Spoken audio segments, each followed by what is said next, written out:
1,5 milliard d'euros, c'est le chiffre d'affaires total des laveries automatiques en France. C'est un beau marché, tu vas me dire, il y en a près de 25 000 en France avec une rentabilité nette qui tourne entre 7 à 25%. Un business comme ça se valorise en général entre 80 à 120% de ton chiffre d'affaires annuel. La variation va pas mal dépendre de son emplacement en fait. Bon, assez discuté. Ce que je te propose de faire, c'est de faire ensemble le business plan d'une laverie automatique. T'es partant? Allez, let's go. Voilà les 10 étapes clés qu'on va passer ensemble. L'équipe, le produit, le marché, les clients, la stratégie de distribution, la stratégie de marque, le business model, les succès actuels, la preuve de concept, la roadmap, le prévisionnel. On va se donner 60 secondes par étape. C'est parti.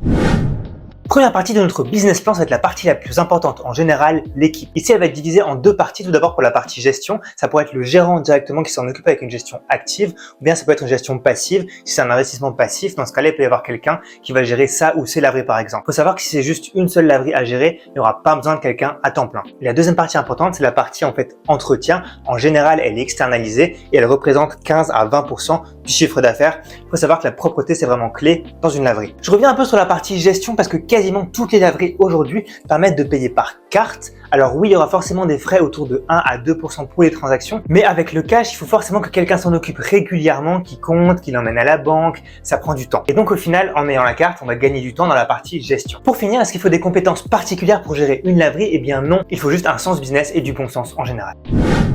Deuxième étape de notre business plan, le produit ou service. En l'occurrence ici, on va parler forcément de la laverie automatique. Dans cette partie, on va devoir tout d'abord identifier quel est le problème. En l'occurrence ici, c'est que tout le monde n'a pas de machine à laver chez lui, en particulier en centre-ville. Donc notre offre va être assez simple, c'est d'offrir un service de lavage et de séchage de linge performant, disponible 24 heures sur 24, 7 jours sur 7. Et en complément, dans un second temps, on pourra offrir d'autres services, par exemple un service de repassage. Dans cette partie, ce sera également l'occasion de se poser la question de combien de machines est-ce qu'on aura besoin dans notre laverie automatique afin de répondre à notre problème. C'est-à-dire que le nombre de machines devrait être proportionné à la demande potentielle. Autre point ici, on pourra aussi s'interroger sur le type de machine qu'on voudra. Il faut savoir qu'une machine s'amortit en général entre 5 à 7 ans, mais qu'elle aura une durée de vie de 10 à 15 ans. C'est-à-dire qu'à un moment donné, quand la machine sera amortie, la rentabilité de notre laverie automatique pourra être doublée.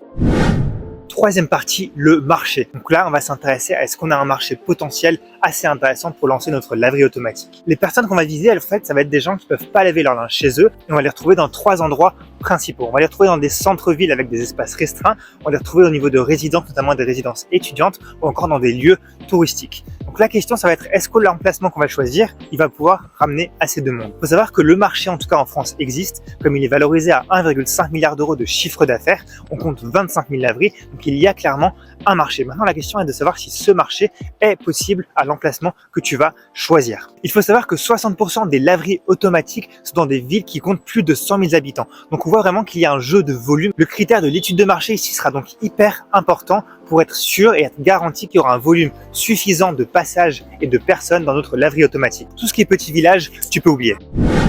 Pour cette quatrième partie, on va se demander qui sont nos clients. Très simplement, les clients de la laverie seront en fait des gens qui n'ont pas de moyens de laver le linge chez eux. Typiquement, on va distinguer 2 types de profils. On aura tout d'abord des étudiants qu'on pourra même considérer comme un business récurrent, comme ils seront là pendant plusieurs mois. Et d'un autre côté, on pourra avoir comme client typique, donc on aura un deuxième persona, des touristes qui seront là pendant quelques semaines par exemple. Notre premier client, ce sera important d'arriver à fidéliser les étudiants. Et pour notre deuxième client, ce sera important qu'ils puissent nous trouver facilement, donc avoir une visibilité et un référencement qui soit très efficace. Et enfin, au niveau de la démographie, on partira en général sur une tranche d'âge autour de 20 à 40 ans principalement. Maintenant qu'on a identifié cette cible-là pour notre laverie automatique, il faut savoir si on va avoir assez de clients dans cette zone-là. Cinquième point, on va s'intéresser à la stratégie de distribution. Autrement dit, comment est-ce qu'on va pouvoir emmener notre produit à nos clients? On va avoir 2 éléments clés. Premièrement, l'emplacement et deuxièmement, la visibilité. Au niveau de l'emplacement, il faudra que notre laverie soit d'une part proche de notre client et d'autre part accessible à pied ou encore en transport en commun. Ensuite, au niveau de la visibilité, il faudra qu'elle soit en ligne mais aussi hors ligne. Hors ligne, on va attendre notamment une enseigne qui soit sympathique, un nom explicite ou encore une propreté qui est visible depuis l'extérieur et qui ne fasse pas crasse. Au niveau de la visibilité en ligne de notre laverie automatique, ça va être très important d'avoir une présence en ligne. Et quand je dis présence en ligne, je pense pas forcément à un site internet, je pense que ça va être vraiment superficiel, mais plutôt de bien référencer notre laverie, notamment sur Google My Business, comme ça quand quelqu'un va la chercher sur Google, il la trouvera très facilement, ou encore sur Apple Maps, ou encore d'autres sites, notamment l'Office de tourisme, le site de la mairie, ou encore des écoles alentours ou des universités. Ça va vraiment être clé pour faire de notre laverie automatique la laverie qui va être visible facilement par les étudiants ou encore les touristes. Sixième point, au niveau de la stratégie de marque, je pense que ça va être peu pertinent si tu restes à ton compte parce que les clients auront un cycle de vie court. Par exemple, les étudiants, ça va durer quelques mois. Par contre, si tu décides de développer un réseau, là, ça va être super important. Dans les deux cas, il ne faut pas négliger des éléments importants comme la propreté de ta laverie ou encore les avis en ligne. À ma connaissance, il n'existe pas encore de réseau de laverie automatique avec une marque vraiment jeune, rafraîchissante, branchée. Ça, c'est toujours un peu chiant. Alors, si tu veux vraiment développer un réseau, il y aura un beau travail de branding à faire pour faire en fait de cette corvée un truc beaucoup plus chouette. Et même si tu es à ton compte, je pense que tu peux quand même développer un petit truc pour rendre en fait l'activité un peu plus fun. Ce serait simplement avec des visuels un peu chouettes plutôt que des visuels un peu pourris des années 2000 quoi. Septième étape, le business model. Pour notre laverie automatique, il va être assez simple. En effet, le business model principal va reposer tout simplement sur la vente de cycles de machines ou bien de cycles de séchage. Il faut savoir que pour les machines, on sera en général autour de 2 à 12 euros selon les cycles et selon les villes. Et pour le séchage, ça va être un prix à la durée en général qui est autour de 1 euro à 1,50 € pour les 10 minutes. En plus de cela, on peut aussi compter sur la vente de produits, notamment le produit directement à mettre dans la machine ou encore l'adoucissant pour quelques dizaines de centimes. Deuxième point qui va être important pour notre laverie, c'est la vente de services complémentaires ou additionnels comme le repassage pour 1 à 2 euros les 10 minutes par exemple. On aura également la possibilité de vendre des espaces publicitaires avec des affiches ou des écrans. Il faut savoir qu'on est sur une population qui va être qualifiée et qui peut donc être une bonne cible à convertir. La fixation du prix se fera en fonction de nos coûts forcément, mais aussi de la dynamique de marché au niveau de cet emplacement particulier où se situe bien sûr notre laverie. Allez, pour la huitième partie, on va s'intéresser au succès actuel ou à la preuve de marché, c'est-à-dire comment est-ce qu'on va montrer que notre business peut vraiment fonctionner et quels sont les petits indices qui font qu'on y croit vraiment. On dit toujours qu'il faut tester son concept avant de se lancer, mais bien qu'avec une laverie automatique, ça soit un peu plus compliqué, il y a quand même des solutions. Et donc, mettre toutes les chances de notre côté et prouver que notre laverie automatique fonctionne bien. D'ailleurs, ce bouton ne fonctionne pas, et bien on va avancer 2 points principaux. Le premier, ça va être de faire une bonne étude de marché afin de valider l'emplacement de la laverie automatique pour voir s'il y a effectivement une demande et deuxièmement, s'il n'y a pas déjà trop de concurrence sur le marché par exemple. Et le deuxième point qui peut être intéressant, c'est de parler à ses concurrents. Et oui, je sais, ça peut être surprenant, mais ça peut être important de recueillir leurs avis et d'avoir un avis sur leur tendance de consommation dans cette zone-là. Et si jamais c'est un business plan pour une demande de financement, n'oublie pas d'inclure les chiffres de tes autres laveries, de tes autres business si tu en as. Neuvième étape, la roadmap ou bien stratégie. Ici, ça me paraît pertinent de découper cette partie-là du business plan en 2 parties. Une première partie où on va fixer en fait la date du lancement de notre laverie automatique et par rapport à cette date-là, on va faire un rétro-planning avec tout ce qui doit être fait au préalable à tous les niveaux. Donc là, on aura la logistique, la communication, le recrutement, l'administratif et on est vraiment précis, on met des dates. Les 3 points essentiels d'après moi, ça va être la validation de l'emplacement et du local, la validation du fournisseur de machines, également la stratégie et le plan de communication pour le lancement de notre laverie automatique. Et ensuite, on aura une deuxième partie, on va se projeter sur environ 3 ans avec les évolutions qu'on prévoit pour notre laverie. On va voir un peu plus précisément comment on va la faire décoller et surtout comment on va atteindre les chiffres qu'on souhaite atteindre. C'est-à-dire qu'on réfléchit concrètement à ce qu'on va mettre en place. Par exemple, est-ce que ce sera des affiches publicitaires à chaque rentrée, des partenariats avec les commerçants locaux, etc.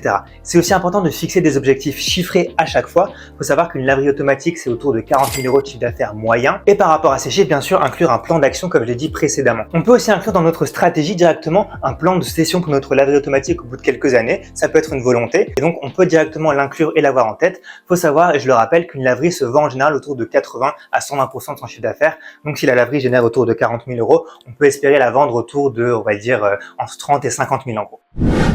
Et enfin, la 10e partie de notre business model pour la laverie automatique, le prévisionnel avec les chiffres que vous attendez tous. Personnellement, je trouve que le prévisionnel, c'est un peu bullshit parce que ça va forcément varier entre chaque concept, mais ça peut être utile pour 2 choses qui sont quand même assez importantes. Premièrement, si tu fais une demande de financement, ça va être très pertinent.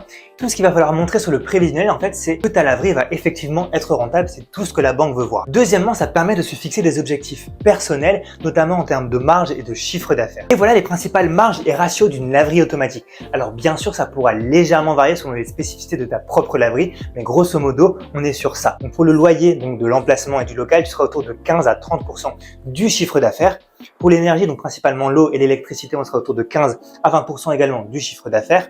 L'entretien, comme j'ai déjà dit, dans la première partie, l'équipe aussi 15 à 20%. Tout ce qui est commission, donc c'est principalement les frais bancaires en général, on peut être à 1, 2 et j'ai mis 3%, comme ça on est un peu large.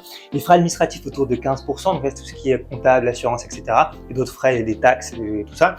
Investissement, amortissement, on est autour de 10 à 15%, donc il faut viser une marge nette pour ta laverie automatique qui va être entre 7 à 25%. C'est large, mais ça dépend vraiment de comment tu vas te rémunérer par exemple et comment tu vas optimiser ta rémunération, tes dividendes et tout ça. Dans le prévisionnel, on va aussi prendre en compte et essayer de calculer un peu en fait tout ce qui est les dépenses d'investissement. Il faut savoir que ça va représenter, bien sûr, tu pourras faire des calculs un peu plus précis, mais grosso modo, je sais que c'est assez large, on sera autour de 30 à 150 000 euros. Donc ça va beaucoup dépendre selon le nombre de machines, s'il y a des frais spécifiques au local, notamment s'il y a un pas de porte, un fonds de commerce, c'est ça qui va beaucoup faire varier le chiffre entre 30 et 150 000 en général, et aussi le nombre de machines. Il faut savoir que pour une machine, ça va coûter autour de 2 à 4 000 euros. On pourrait faire un scénario par exemple avec 10 machines, 4 sèche-linge dans notre laverie automatique, mais ça pourrait faire en vrai le sujet d'une vidéo entière, et je crois qu'on est pas mal et qu'on a peut-être déjà atteint ou dépassé les 10 minutes. En tout cas, pour le prévisionnel, je suis sûr qu'on a dépassé la minute.